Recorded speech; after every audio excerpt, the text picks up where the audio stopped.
বাংলা সাহিত্যের কিছু রোমাঞ্চকর গল্প দিয়ে সাজানো আজকের এই ভূত কথা। আজ আপনাদের জন্য হেমন্ত কুমার রায়ের লেখা ভূতের রাজা। হেমন্ত কুমার রায় জন্ম নিয়েছিল 1988 সালে ও তার মৃত্যু হয় 1963 সালে। আজকের গল্পটি আমরা নিয়েছি হেমন্ত কুমার রায়ের রচনাবলী তৃতীয় খণ্ড এই বইটি থেকে। প্রধান চরিত্রে গুপ্ত এবং ট্রেলায় সাহেব। গল্প পাঠে শুভ এবং গল্পের সূত্রধার আমি শিমু। শুরু হচ্ছে ভূতের রাজা।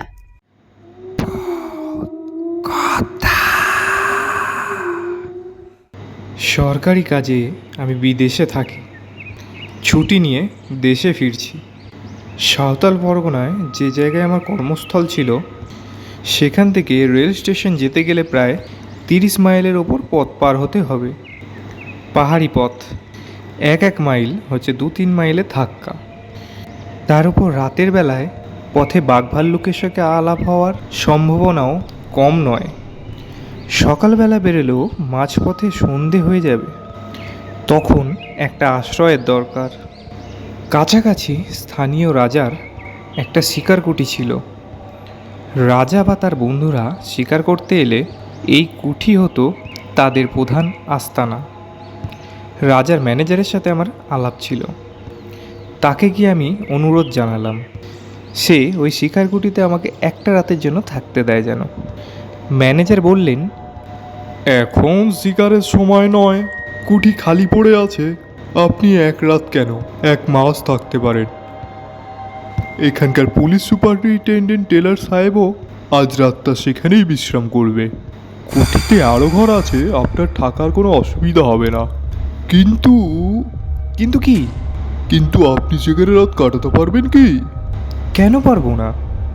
লোকের মুখে শুনি কুঠিতে নাকি অপদেবতার ভয় আছে। অপদেবতা? হ্যাঁ, অপদেবতা।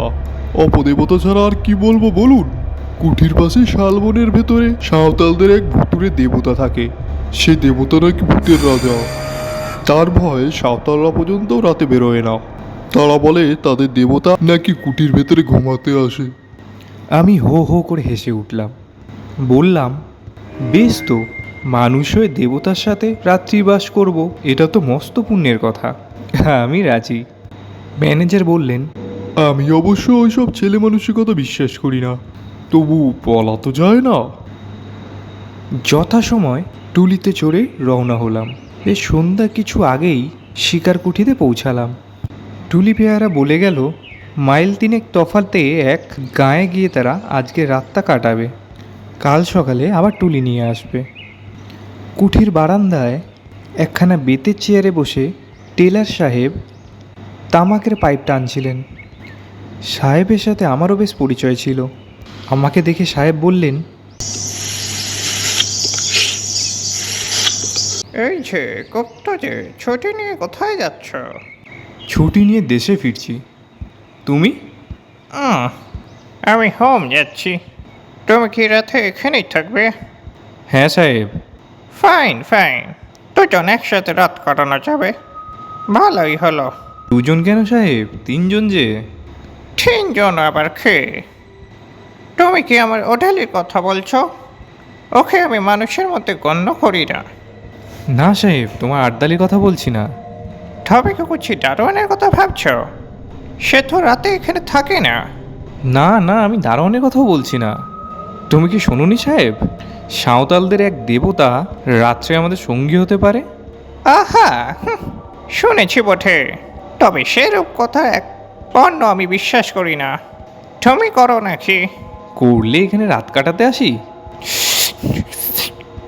টেলার পাইপে 3-4টে টান মেরে বলল, দেখো গুপ্ত, সাঁওতালদের এই দেবতাটিকে আমি দেখেছি। এমন বিভৎস দেবতা পৃথিবীতে অনেকটাও নেই। তাকে দেখে আমার ভারী পছন্দ হয়েছে। পছন্দ হয়েছে? তাই ঠিক করেছি, কাল যাওয়ার সময় তাকে আমি সঙ্গে করে নিয়ে যাব। ইংল্যান্ডে আমার বাড়ির বৈঠকখানায় তাকে সাজিয়ে রেখে দেব। আমার বন্ধুরা তাকে দেখলে তারিফ করবে। আমি হেসে বললুম, তাহলে বোঝা যাচ্ছে কাল থেকে আর আসবে না। এই বেলা তাকে একবার দর্শন করে আসি। তার আড্ডা কোথায়? ওই যে ওই ধারে, মিনিট খানেকের পথ। পায়ে পায়ে এগিয়ে গেলাম। কুঠিরের পাশেই অনেকগুলো শাল গাছ দল বেঁধে দাঁড়িয়ে আছে। তাদেরই ছায়ায় একটা পাথরের ঢিপি ওপরে মানুষের মতো উঁচু একটা মূর্তি দেখতে পেলাম। মূর্তিটা রং করা কাঠের, তার দেহ মাপে মানুষের মতো বটে, কিন্তু তার মুখ দানবের মতো প্রকাণ্ড। আর সেই মুখের ভাব কি ভয়ঙ্কর, দেখলেই বুকের কাছটা ছ্যাঁত করে ওঠে। মাথার চুলগুলো সাপের মতো ঝুলছে, কান দুটো হাতির মতো, মুখখানা খানিক সিংহ খানিক ভাল্লুকের মতো, দুটো গোল কাঁচের চোখ আগুনের মতো জ্বলছে।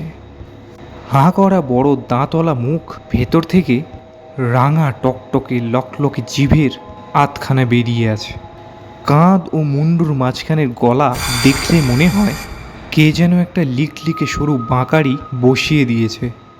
হাত দুখানা বাঘের থাবার মতো। কোমরের কাছ থেকে পা পর্যন্ত দেহের কোনো অঙ্গ দেখা যায় না। কাঠকে খুদে আর কোনো অঙ্গ গড়াই হয়নি। মূর্তিটির গায়ের রং আলকাতরার মতো কালো, আর মুখের রং খানিক সাদা, খানিক তামাটে ও অনেকটা হলদে। ভাবলুম এই মূর্তি যদি সত্যি সত্যি রাতে কুঠির মধ্যে আসে, তাহলে আমাদের আর ঘুম এ জীবনে হবে না। আর ঘুম ভাঙবে কি? ধীরে ধীরে কুঠির ভেতরে ফিরে এলাম। টেলার পশ্চিমের আকাশের দিকে তাকিয়ে কি যেন দেখছে। আমাকে দেখে বলল, গুপ্ত, খুব ঝড় বৃষ্টি আসবে মনে হচ্ছে। দেখ। সত্যি কথা। পশ্চিমের আকাশখানা অচম্বিতে যেন কালো কোষ্ঠী পাথরের মতো হয়ে গেছে। ঝড় উঠতে আর দেরি নেই।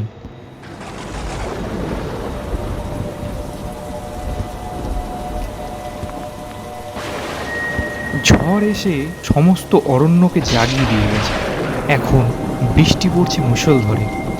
অনেক রাত। টেলারের নিমন্ত্রণ নিয়ে তার সাথে গল্প করতে করতে অনেকক্ষণ আগেই ডিনার খেয়েছে। এখন টেলার তার ঘরে হয়তো দিব্যি ঘুম দিচ্ছে, কিন্তু আমার চোখে ঘুম নেই। ভূত টুট কিছু মানি না, তবু কেন জানি না মনটা কেমন খুঁতখুত করছে। রাজা সেই ম্যানেজারের কথাগুলো আর সাঁওতালি দেবতার সেই ভয়ানক চেহারা আর মুখখানা মনের ভেতরে ক্রমাগত আনাগোনা করছে। যত তাদের বলবার চেষ্টা করছি, ভুলতে পারছি না। আর মাঝে মাঝে নানান কথা ভেবে তত তারা মনের ওপরে চেপে বসে, নরম মাটির ওপর ভারী পায়ের দাগের মতো। বাইরে বৃষ্টি ঝরে চলেছে। মাঝে মাঝে ঝোড়ো দমকা হাওয়া হাঁ হাঁ করে উঠছে, যেন কোনো আহত আত্মার কান্না।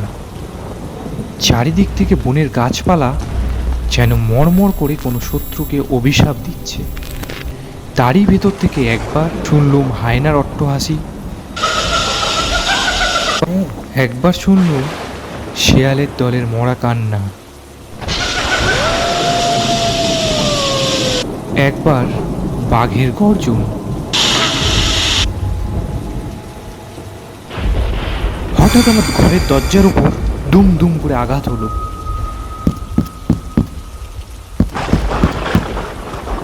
ধর্মর করে আমি বিছানার উপরে উঠে বসলুম। সে কি আসছে? দরজার ওপর আর কোনো আঘাত হলো না। ঝোড়ো হাওয়ার ঝাপটায় দরজার কড়া নড়ে উঠেছে। নিশ্চয়ই নিজের কাপুরুষতার জন্যে মনে মনে নিজেই লজ্জিত হলো এবং আবার শুয়ে পড়বার চেষ্টা করলাম। কিন্তু এমন সময় বাইরে থেকে ক্ষণক্ষণে ঝাঁঝালো গলায় গান শুনলুম।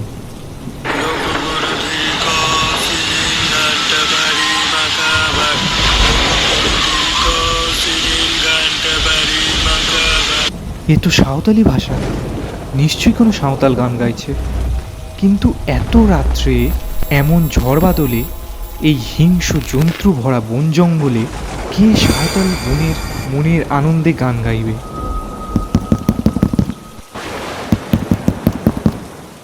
আবার দরজার উপর এবারে আরো জোরে। আমার সমস্ত শরীর রোমাঞ্চিত হয়ে উঠল। এ তো ঝড়ের ধাক্কা নয়, এ তো সত্যি সত্যি কি যেন দরজা ঠেলে দিচ্ছে। তবে কি সে এসেছে? তবে কি সে এখন ঘুমাতে এসেছে? আবার গান শুনলাম। এবার আমার খুব কাছে, একেবারে কুঠির সামনে, কুঠির বারান্দার উপর।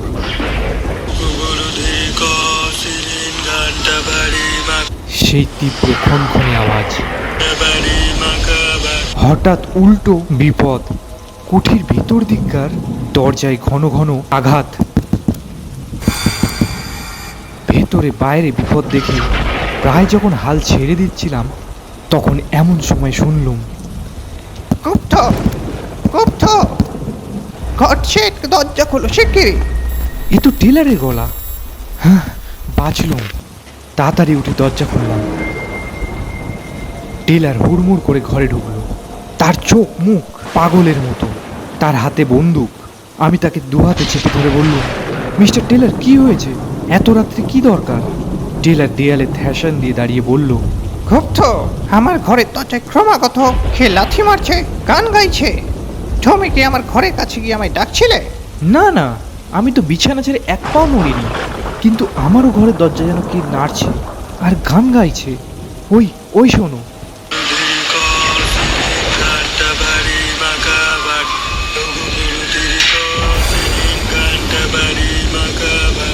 দুম দুম করে আমার ঘরের দরজার উপরে আবার যেন আওয়াজ। এবার প্রচণ্ড জোরে আঘাত হলো। সঙ্গে সঙ্গে সেই গান। আচমকা আবার একটা জ্বরের ঝাপটা এসে দরজার জানলাগুলো খুলে দিল, এবং সঙ্গে সঙ্গে একটা খড়খড়ি দুমদাম করে খুলে গেল।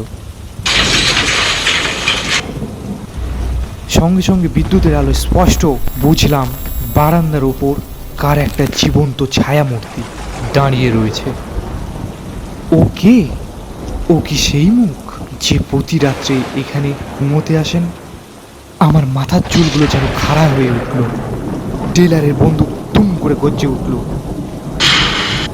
এবং সঙ্গে সঙ্গে ছায়ামূর্তিটা স্যাৎ করে একটা বারান্দার এক কোণে চলে গেল, আমাদের চোখের আড়ালে সরে গেল। টেলার চেঁচিয়ে উঠল, গুপ্ত, গুপ্ত, জানলা বন্ধ করে দাও, জানলা বন্ধ করে দাও।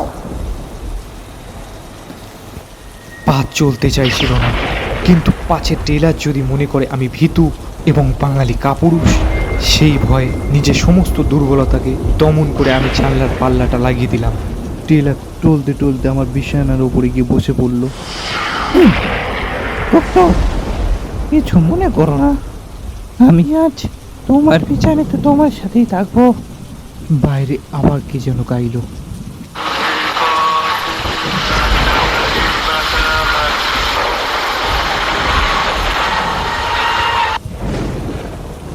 সকালবেলা, কিন্তু তখনও সমানভাবে বৃষ্টি ঝরছেই।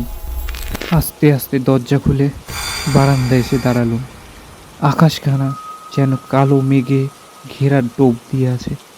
সূর্যকে যেন আজ কোনো অন্ধকার গ্রাস করেছে। যতদূর নজর চলে, খালি দেখা যায় অগণ্য শ্যামল তরুণ, বিরাট সভা, আর শৈলমালার গর্ভনতশীল ক্ষয়, এবং তারই ভেতরে এসে পড়ছে তীরের চোখের ফলার মতো বৃষ্টির অশ্রান্ত ধারাগুলো। কোথাও পশু পাখি কীটপতঙ্গ বা কোনো জীবের চিহ্ন পর্যন্ত নেই। পথের উপর দিয়ে শুধু জলস্রোত, যেন কোনো অদৃশ্য শক্তি শত্রুকে গিয়ে আক্রমণ করতে ছুটে চলেছে। হঠাৎ বারান্দার এক কোণে চোখ পড়ল। কাপড় মুড়ি দিয়ে কে একজন শুয়ে রয়েছে। কাছে গিয়ে ডাকলুম, এই কে তুই? এই এই কে তুই? বার কয়েক ডাকাডাকির পর কাপড়ের ভেতর থেকে একখানা সাঁওতালি মুখ বেরোলো। বলেন কুত্তা, কে তুই?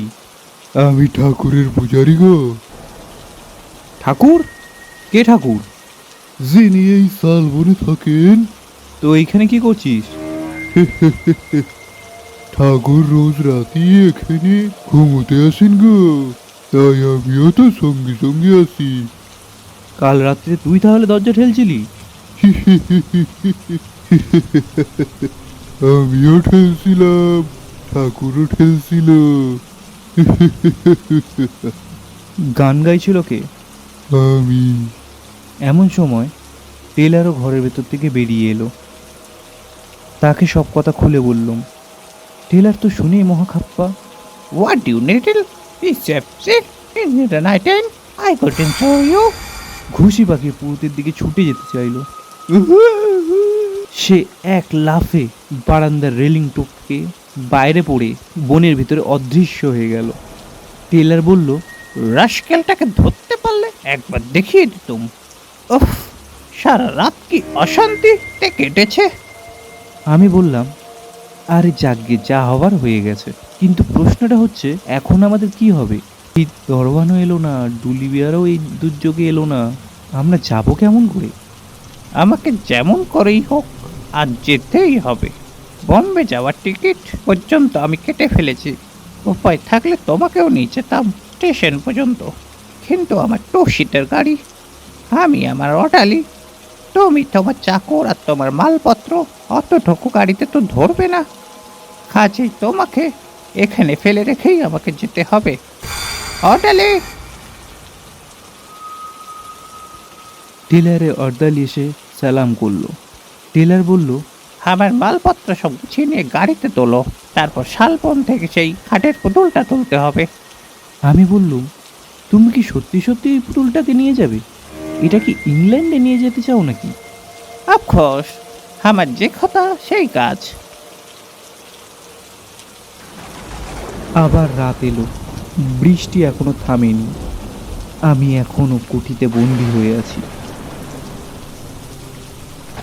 টেলার চলে গেছে এবং যাওয়ার সময় সাঁওতালদের ভূতের রাজা কেউ নিয়ে গেছে। সে আর এই কুঠির ভেতর ঘুমাতে আসবে না। চোখে ঘুম আসছিল না। একখানা ইংরেজি নোবেল বার করে পড়তে বসলুম। ঘন্টা 3 পর তন্দ্রার আবেশ এলো। আলোটা কমিয়ে দিয়ে শোবার উপক্রম করলাম। এমন সময় শুনলুম বাইরে সিঁড়ির ওপর আওয়াজ হলো, ঠিক যেন কাঠের আওয়াজ। ঠক ঠক করতে করতে আওয়াজটা আমার ঘরের কাজ বরাবর এলো। তারপর দরজার উপর শুনলুম ধাক্কার পর ধাক্কা।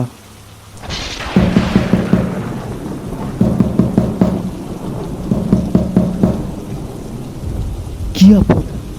টেলার তো পুতুলটাকে নিয়ে কোন সকালে বিদায় হয়েছে। এ আবার কে জ্বালাতে এলো? নিশ্চয়ই সেই সাঁওতাল ভূত বেটাটা। সে হতভাগাটা রোজ রাত্রেই এখানে আরাম করে ঘুমায় আর চারিদিকে রুটিয়ে দেয়। কুটির ভিতরে ভূত এর রাজা শুতে আসে।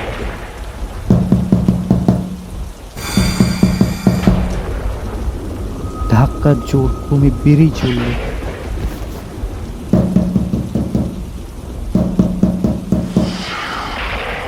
একবার ভাবি দরজা খুলে পুরুত তাকে লাথি মেরে তাড়ায়। তারপর মনে হলো সেটা ঠিক হবে না। এই জঙ্গলে, বিরল জঙ্গলের ভেতর রাত্রে একলা আমি এখানে, যদি কোনো দুষ্ট লোক কুমতলব এখানে আসে। বন্দুকটা নিয়ে দরজার কাছে গিয়ে দাঁড়ালাম। দরজার এক জায়গায় একটা ফুটো ছিল। বন্দুকের নলটা সেখানে রেখে চেঁচিয়ে বললুম, কে আছো চলে যাও, নইলে আমি এক্ষুনি বন্দুক ছুড়ব। কোনো জবাব নেই।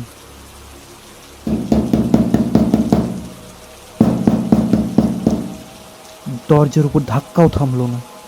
এখনো আমার কথা শোনো, নইলে কিন্তু।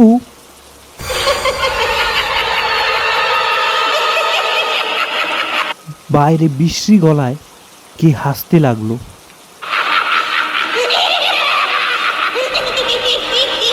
আমি বন্দুক ঘোড়া টিপে দিলুম।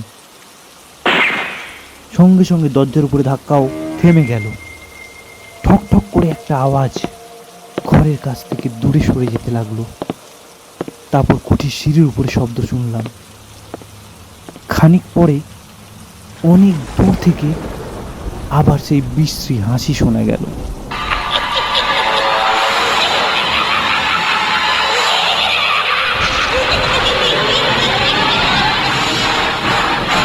সে হাসি অমানসিক, শরীরের রক্ত যেন জল করে দেয়।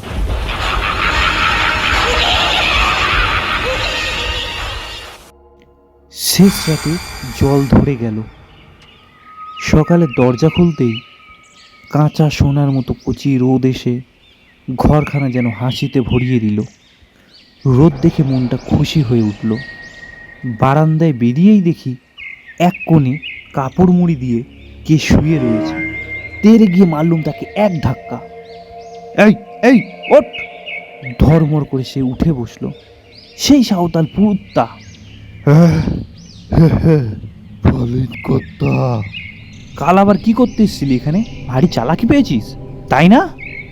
লোকটার মুখের ভাব একটুও বদলালো না। শান্ত গলায় সে বলল, আমার ঠাকুর কালকে এখানে ঘুমিতে এসেছিল কর্তা, আমিও তাই এসেছিলাম গো।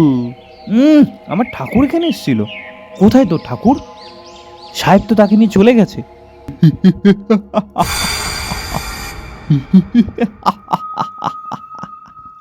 আমার ঠাকুর যেখানে থাকে সেখানেই আছে।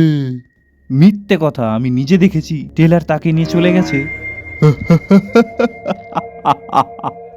আমার ঠাকুর যেখানে থাকে সেখানেই আছে।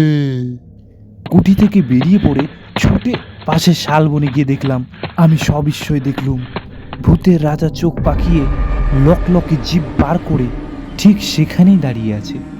আর আর ও কি? মূর্তির পেটের উপরে একটা গর্ত, ঠিক যেন বন্দুকের গুলির দাগ। গর্তের চারপাশে রক্ত জমাট বেঁধে আছে। মূর্তির আরো নানান জায়গাতেও রক্ত। তবে কি আমার বন্দুকের গুলি? ভাবতে পারলুম না। মূর্তির দিকে আর তাকাতেও পারলুম না। কেমন একটা অজানা ভয়ে আমার সমস্ত শরীর আচ্ছন্ন হয়ে পড়ল।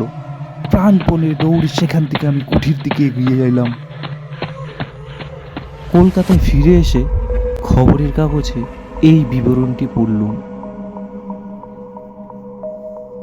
সাঁওতাল পরগনার police superintendent mister J Taylor কর্ম হইতে অবসর লইয়া বিলাতে যাইতেছিলেন, কিন্তু পথের মধ্যে এক বিপদে পড়িয়া খুব সম্ভব তিনি প্রাণ হারাইয়াছেন। স্থানীয় জঙ্গলের ভেতরে তাহার মোটর গাড়ি পাওয়া গেছে। মোটরের ওপর ভেতর চারিপাশে রক্তের দাগ, কিন্তু মিস্টার টেইলর ও তাহার আর্দালির কোনো সন্ধান পাওয়া যাইতেছে না। পুলিশ সন্দেহ করিতেছে যে মিস্টার টেইলর ও তার আর্দালি ব্যাঘ্র এবং অন্য কোনো হিংস্র জন্তু আক্রমণ করিয়াছে। নিকটস্থ জঙ্গলে এক নরখাদক ব্যাঘ্রের খোঁজ পাওয়া গেছে। সেই ভুতুড়ে মূর্তির গায়ে যে রক্তের দাগ লেগেছিল তা সেই রক্ত হচ্ছে হতভাগ্য টেইলর ও তার আর্দালির। এবং ওই সাঁওতাল পুরুত্তাই নিশ্চয়ই কোনোভাবে খবর পেয়ে ভূতের রাজাকে আবার শালবনে ফিরিয়ে এনেছিল। মনকে এই বলে প্রবোধ দিলুম বটে, কিন্তু আমি প্রতিজ্ঞা করলুম শিকারকুঠিতে আর কখনো রাত্রিবাস করব না।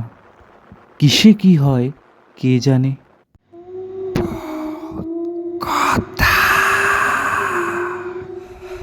আপনারা শুনছিলেন ভূতের রাজা, রচনা হেমন্ত কুমার রায়, গল্প পাঠে শুভ এবং গল্পের সূত্রধার আমি শিমু।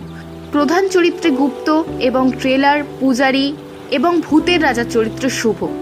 এডিটিং ও গ্রাফিক্সে আমি শিমু। আগামী সপ্তাহে ঠিক এই সময় রোমাঞ্চকর কিছু গল্প নিয়ে হাজির হবে ভূত কথা পরিবার। ভালো থাকবেন, সুস্থ থাকবেন। দেখা হচ্ছে নেক্সট এপিসোড নাম্বার 3-এ।